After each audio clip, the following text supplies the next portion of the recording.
Our story begins with the city of Mecca.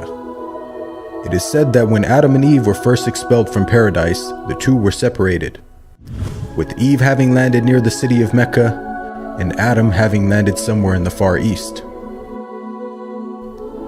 After many years of searching for one another, Adam finally managed to make his way down through the Arabian Peninsula to Mecca, and it was at the top of Mount Arafat, just outside the city of Mecca, where the two were finally reunited.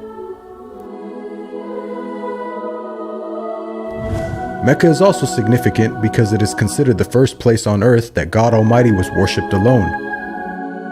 And so, it was at that very spot that Abraham and his son Ishmael built the first house of worship for God.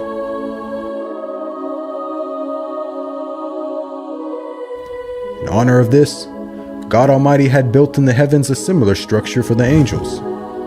And it is said that every day, 70,000 angels come to that building to perform their prayers and then leave, intending never to return again.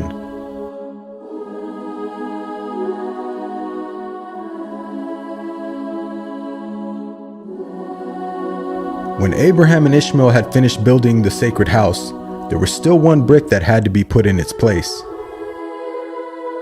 And so, Abraham sent his son Ishmael off to find a unique stone that he could put there. But God Almighty destined that the final stone that was to be laid would not be from the material of this world, but instead a stone directly from the heart of paradise. The angel Gabriel then brought the stone down to Abraham, who proceeded to put it in its proper place. It is said that when the stone first came down, it was a pure white color. But due to the impurities of this world and the sinfulness of man, the stone slowly began to fade and eventually turned black. As time passed, the city began to develop, with the people of Mecca remaining upon pure monotheism, worshiping one God alone.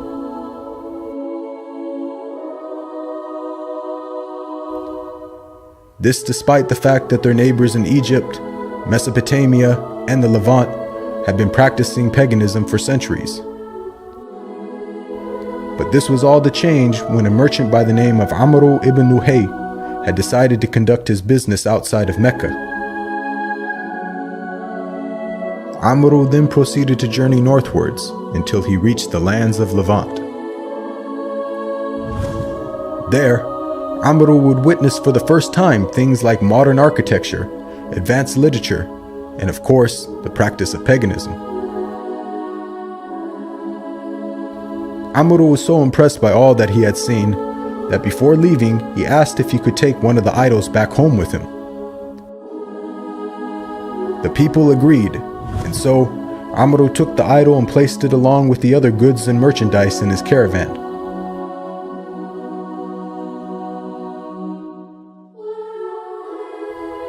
He then set out southwards, back towards the city of Mecca.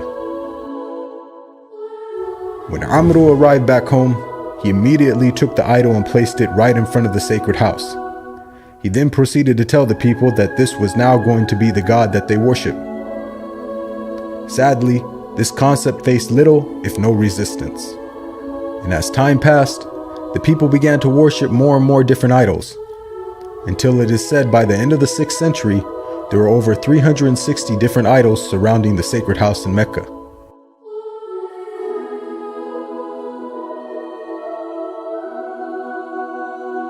As the years passed and paganism became more prominent throughout the world, the people who still practiced monotheism knew that the coming of a new prophet was close at hand.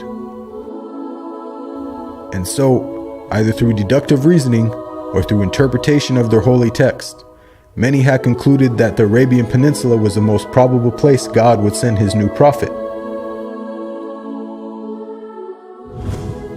For at the time, the Roman Empire and the Persian Empire had extremely repressive governments and were hostile towards any type of rebellion, be it ideologically or politically. While the Arabian Peninsula, on the other hand, though also deeply mired in paganism, was a land ruled by tribal law and never had a real central government.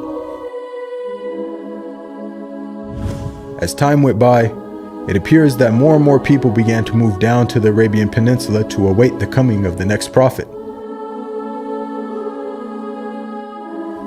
And so, in the very land in which man first worshipped his Creator, and where Abraham built the first house of worship for God alone, it was there where God had destined his last and final messenger would emerge.